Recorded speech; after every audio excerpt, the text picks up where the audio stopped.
He then goes out on the track with executives from the manufacturer that owns the team and rolls the company car with the president on board. Sorry, what? That's right. Have you heard this story before? Well, a Brazilian driver rolled a Jaguar with the company president on board. And you're watching Small Great Stories every week here on Splash and Go. You already know a little story about Formula One, or maybe you don't, as long as it's quick, fun to tell, and interesting to know. Let's get to it.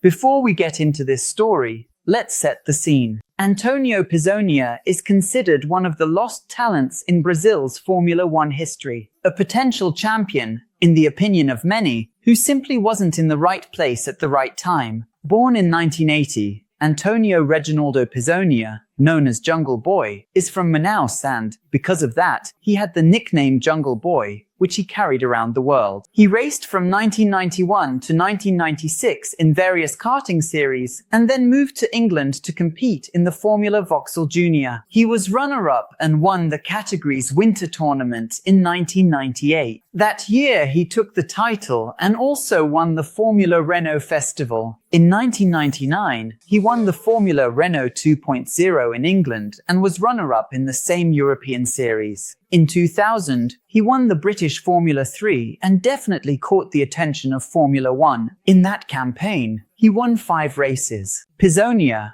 as our dear Ocasio-Cortez reminded us, had a track record of winning the very first race in several of the categories he competed in. He finished 6th in the Formula 3000 Championship in 2001, but had already done enough to convince a powerful team, Williams BMW, to hire him as a test driver at a time when test drivers did a lot of testing. And after covering thousands of kilometers in 2002 for Sir Frank's team, Patrick Head managed to secure a seat for the 2003 season at Jaguar, where he would race alongside Mark Webber. But perhaps things started to go awry even before his debut with the team, which would only happen the following year because it was December and a promotional event with Jaguar executives was scheduled at the Circuit de Catalunya, Barcelona. Those sorts of things where the driver takes guests for a spin and so on, shows them the circuit, talks up the car. In short, it's part of a driver's job to attend this kind of event. The atmosphere, however, was not good. 4 days earlier, Niki Lauda,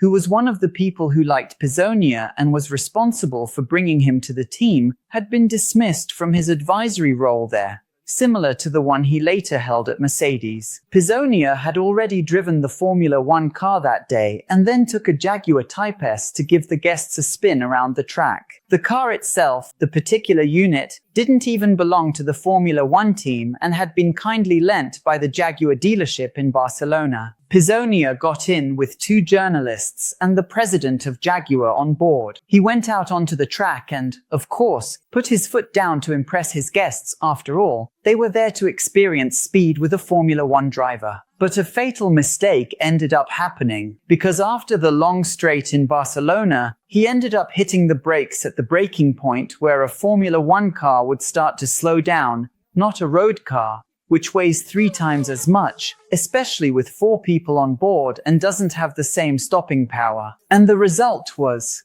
catastrophic.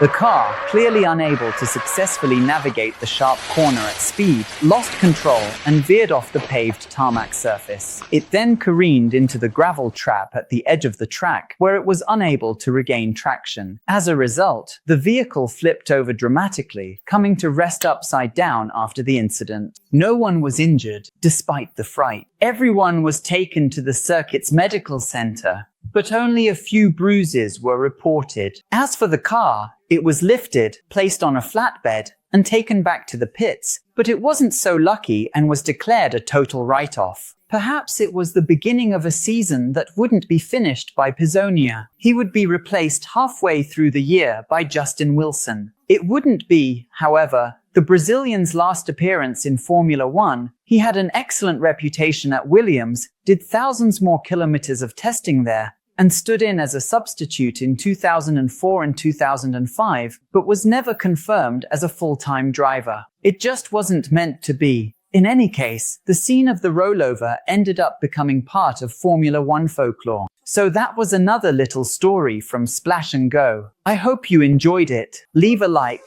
It's free, costs nothing, you know it, and it really helps the channel. Do me this favor, do us this favor, and don't forget to comment below where you're watching from. Leave a little emoji. Say if you remember this bizarre incident of Mimi being run over by the medical car in Hungary in '95, or whatever you like. Any contribution is very welcome. The algorithm loves it and will keep spreading our stories and videos across the internet. I'm counting on your support, alright?